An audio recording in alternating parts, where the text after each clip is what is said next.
उद्धव ठाकरे यांच्या बंडखोर खासदारांच्या दौऱ्याचा आजचा दुसरा दिवस आहे आणि त्यांनी परभणीमधल्या सभेतून बंडखोर खासदार संजय जाधव यांच्यावरती निशाणा साधलाय। तसंच त्यांनी एकनाथ शिंदे आणि राम मंदिरामधील दान चोरीवरून भाजपवरती टीका केली।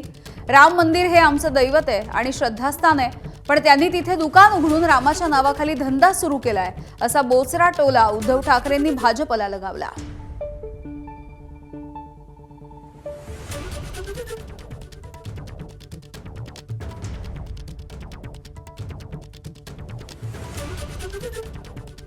गद्दार शेवटी गद्दारच असतो।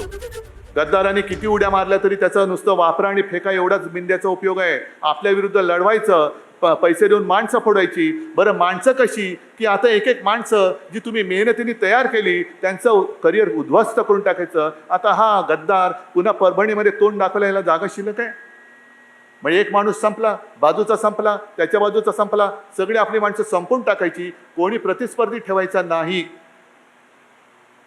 तसाच उद्या या मिंदेचा कार्यक्रम होणार आहे। जोपर्यंत त्याचा उपयोग आहे तोपर्यंत मिंदेला डोक्यावरती घेऊन फिरतील आणि उपयोग झाला तर विसर्जन करून मोकळे। आणि जशी आता कॉकरोच जनता पार्टी निर्माण झाले तशी नवीन बीजेपी जन्माला आले का? नवीन बीजेपी कोणती? कारण तेव्हा राम जन्मभूमीवरचं जे मंदिर होतं ते बाबरांनी पाडलं होतं। आता आपण राम मंदिर उभारलं, आता ते राम मंदिर लुटणारी नवीन बीजेपी आले, बाबर जनता पार्टी। ही बाबरांची अवलाद आहे। त्या बाबरांनी ते मंदिर पाडलेलं, हे बाबराची अवलाद हे राम मंदिर लुटतायत। मग तुमच्यात आणि त्या बाबरात फरक तो काय? मग बाबर जनता पार्टीचे तुम्ही सगळे आहात का? आणि मग हे सगळे जण तिकडे गेलेत, हे त्यांना पाठिंबा द्यायला गेलेत। संजय राऊत यांच्यासारखी कैकेयी भावाभावांमध्ये फूट पाडून रामाला वनवासाला पाठवते अशा शब्दामध्ये ज्योती वाघमारे यांनी उद्धव ठाकरेंच्या टीकेला उत्तर दिलंय।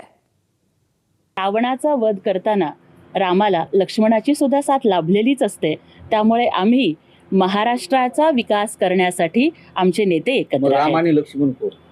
जनता ठरवेल। आम्हाला इतकंच माहिती आहे की रामाच्या हाती धनुष्य बाण असतो। राम कोण आणि लक्ष्मण कोण याही पेक्षा रावण संपला पाहिजे, रावण संपला पाहिजे। आणि संजय राऊतासारखी कैकेयी ही भावाभावांमध्ये फूट पाडून रामाला वनवासाला पाठवत असते, त्यामुळे आता उद्धव साहेबांनी आता तरी संजय राऊतच्या तोंडाला कुलूप लावावं, नाहीतर उभाटा गटाला कुलूप लागेल। तसंच ऑपरेशन टायगरच्या माध्यमातून मुख्यमंत्री देवेंद्र फडणवीसांचे पंख छाटण्याचं काम सुरू असल्याचं उद्धव ठाकरे म्हणाले। यावरती मुख्यमंत्र्यांनी पलटवार केला। काल माझ्यासोबत तिकडे काल परवा माझ्यासोबत विमानात बसले होते, पण हतबल होते, हतबल म्हणजे कळतच नव्हता मुख्यमंत्री असा काय झालं। ह्या आत्मविश्वास पूर्णपणे गमावलेला हा माणूस, कारण त्यांना कळते की आपले पंख कापतायत आणि कापणारे आपलेच बॉस आहेत। आपण करायचं काय? न्याय तरी कोणाकडे मागायचा? कोणतं दार ठोकायचं? कारण ते दार उघडलं तर पंख कापणार, हे दार उघडलं तरी पंख कापणार। म्हणजे जे काय वाचलंय ते वाचून जेवढे दिवस आहेत तेवढे ढकललेले बरे। या परिस्थितीमध्ये देवेंद्र फडणवीस आहेत। ते एका कोपऱ्यात बसलेले, मी एका कोपऱ्यात बसलेलो।